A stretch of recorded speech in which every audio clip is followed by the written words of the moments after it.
Здраво и добро дојдовте уште едно предавање по општа хемија. Во оваа епизода ќе збориме за создавањето на елементите.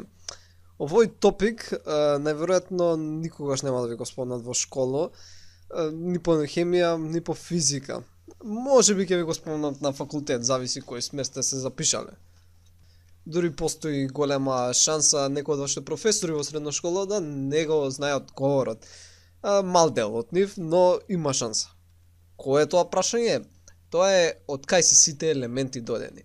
Значи еве периодична таблица на елементи. За неј се ќе збориме во наредните видеа, но сега е само да знаете дека овдека се запишани сите атоми, да речам, елементи. Сега, од кај се сите дојдени? Од кај се имаме злато, сребро, имаме манган, железо и слично. Од каде? Падна само од ведро небо?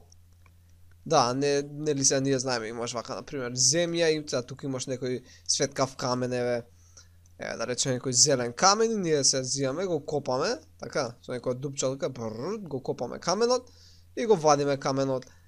И кога ќе го извадиме, добро, ќе го однесеме у лабораторија, она, ама тоа е изградено од некои елементи, само ова земја која што копавме изградено од некои елементи, нели? Дупчалката изградена од некои елементи, се изградено од некои елементи. И водата, како што си е вода, тоа е H2O, односно еден нели кислороден атом и два водородни атоми.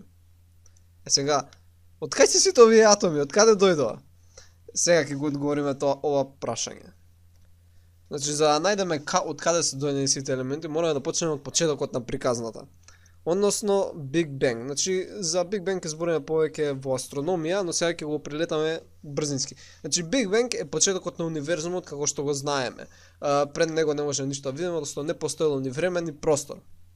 Поентата е, значи на кратко ќе спомне, Big Bang во тогашка се создал универзумот и се создала целата материја. На почеток, кога се создал универзумот, имало материја, така. Тоа е многу покомплициран процес, но наједноставно ќе го објаснам. Значи имало материја и имаме антиматерија. Сега знаеме дека материјата е создадена од атоми, нели? Тоа го научивме дека материјата е создадена од атоми.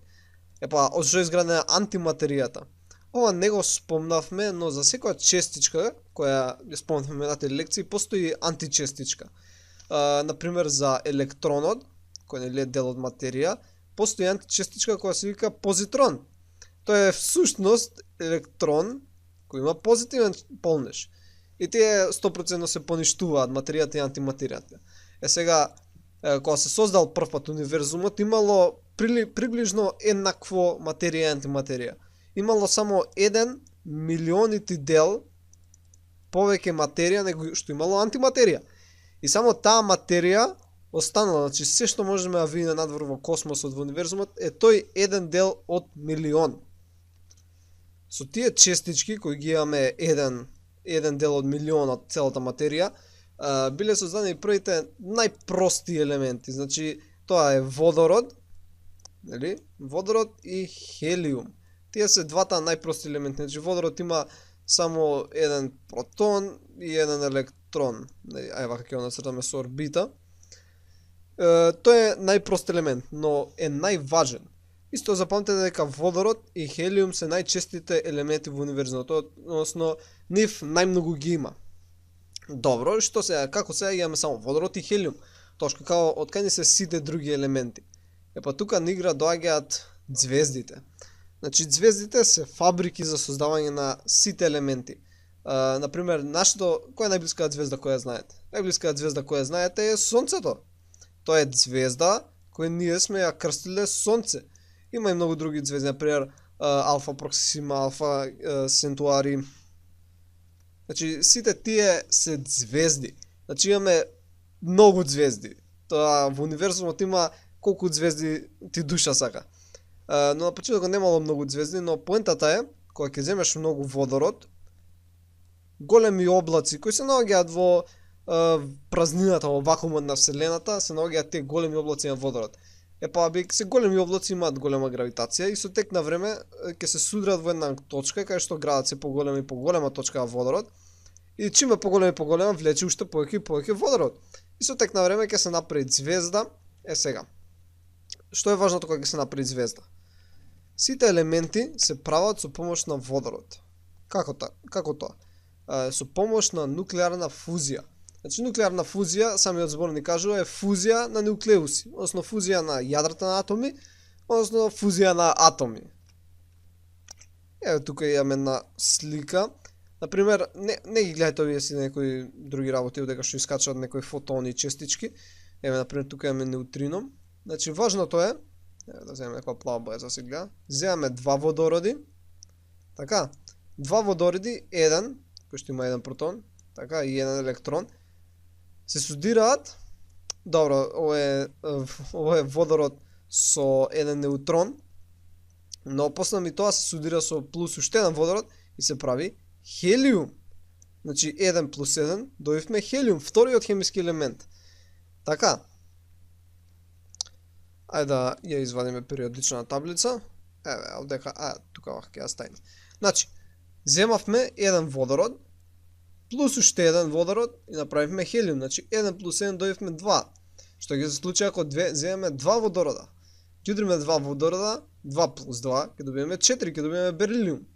4 плюс 4 ќе добиеме 8, ќе добиеме кислород. И сега ќе речеш, добро, а што е со елементиве измеѓу, например литиум? Епа ќе земеш водород 2 плюс ќе земеш хелиум 2, ќе земеш водород 1, 2 плюс 1 еднакво на 3 и ќе добиеш литиум. Например, кога ти треба азот, ќе земеш 3 плюс 4, ќе добиеш 7 или ќе земеш 6 плюс 7 или во различни комбинации ќе ги добиваш сите елементи. Ај сега ќе ви дадам една шематска презентација како тоа изгледа во ѕвездата. Еве тука имаме една слика. Нели рековме, некој ќе рече добро, а зашто се судираат? Кога тие се судираат, кога се создава од еден елемент во друг, се губи на маса и се ослободува енергија. Таа енергија го држи сонцето да свети. Таа енергија се противна гравитационата енергија и не му дозволува на сонцето да колабира. Но тоа не ви е сега важно да го запамтите, тоа ќе го предаваме по астрономија. Сега е важно да запамтите дека елементите се создаваат во ѕвездите, значи во нашето сонце се создаваат. Значи на почеток се трошат водород и хелиум. Се прават хелиум и азот и така натаму, се додека не се стигне до железо. Сега некој ќе рече, добро, зошто до железо? Така, кога ќе се стигне до железо, да споиш два атоми на железо, да речеме имаме Fe, плюс уште еден Fe, енергијата потребна за да ги споиш, за да создадеш нов елемент, е поголема од енергијата што ќе ја добиеш. Ти всушност губиш на енергија во тој случај. Затоа и тоа е последниот елемент кој го формира, например, некоја средна ѕвезда. Кога ќе стигне до тој елемент веќе колабира. Нашето сонце не е доволно големо за да спои до многу тешки елементи, нашето сонце само ќе спои до хелиум и ќе стане црвен џин, ќе ја проболта планетава и сите ќе умремо, ама има време до тогаш. Може некој од вас забележа, добро, ќе рече, добро, ајде стигаме сега до железо, ама во периодниот систем на елементи има многу други елементи после железо. Железо е во четвртиот ред. Сега, како така? Зошто, од кај дојдоа другите? По тоа се случува кај супермасивни ѕвезди, пред нивното колабирање, тие толку колабираат нагло, што ги удираат атомите на железо и се прави еден ударен, одбивен бран, ко шоквейв, кои ги формира другите елементи. И на тој начин се формираат елементите до ураниум.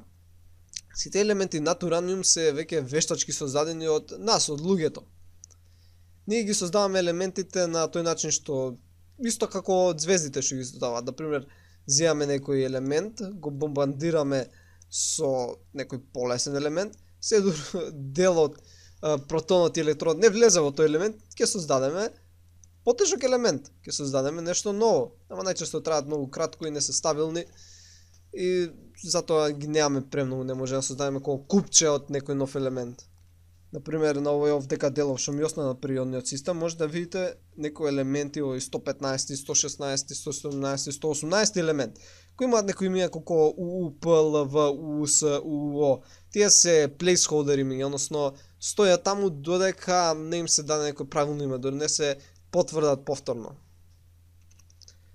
Добро, и сега нели ги имаме елементите се создадува во ѕвездите.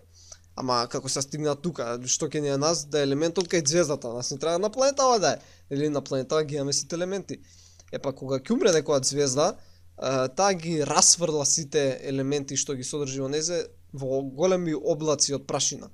Тие облаци од прашина со тек на време ќе се кондензираат, ќе создадат нова ѕвезда.